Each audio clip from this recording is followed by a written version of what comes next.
Alright, welcome to the universe. We'll start with the Tyrion Lannister of physics, the Planck length, which is the smallest thing you can sensibly talk about.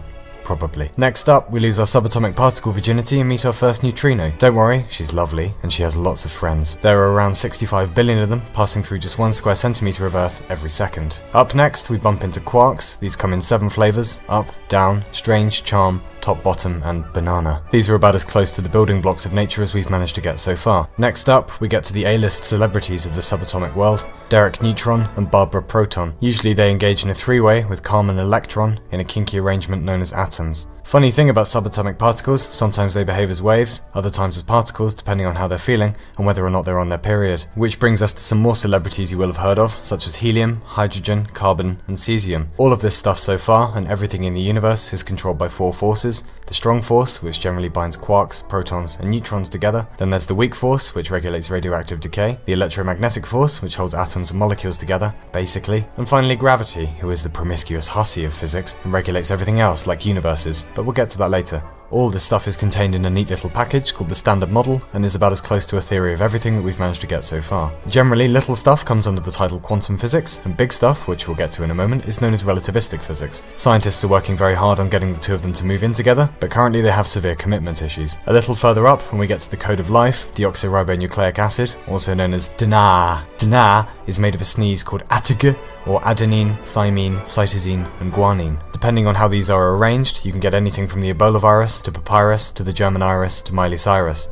Up some more and we get to cells, some top favourites including red blood, white blood, dendritic, and soft. The next level above that should be familiar. This is where we find raindrops, blue whales, hacky sacks, red tube, the human race, as well as Norway.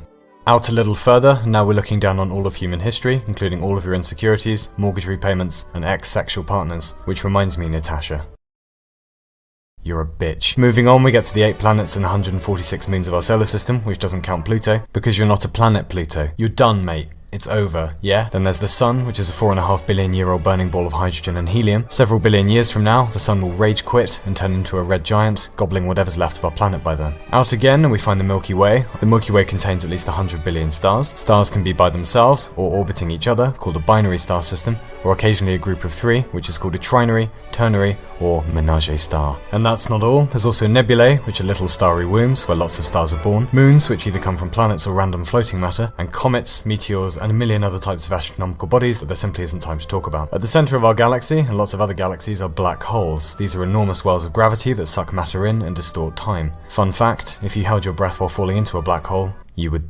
die, obviously. And then there's the rest of the universe. The Milky Way, our galaxy, is one of at least 100 billion galaxies, each one prettier than the last. Since there are 100 billion galaxies, with at least 100 billion stars in them, that means there are at least 100 billion trillion stars in the universe. The universe itself, as far as we're aware, is about 93 billion light years across, or to put it another way, if you were travelling at the speed of light, 300 million meters per second, it would take you 93 billion years to get from one side to the other, except for the fact that the universe is expanding, and the expansion is getting faster, which literally makes no sense. And yeah, that's about it, really.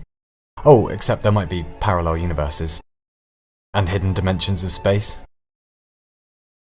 And we completely forgot about time. The universe began, if you can call it that, about 14 billion years ago, and the first few galaxies turned up a few 100 million years later. A few 100 million years after that, you get the Milky Way, another few and you've got a very young Earth, then oceans, then life a bit later, reptiles, dinosaurs, game over for dinosaurs, sorry chaps, evolution of hominids, and finally all of our bullshit here. Or here, or here, maybe? It's kind of hard to tell because we're so insignificant. Anyway, nothing means anything and we're all gonna die. Bye then!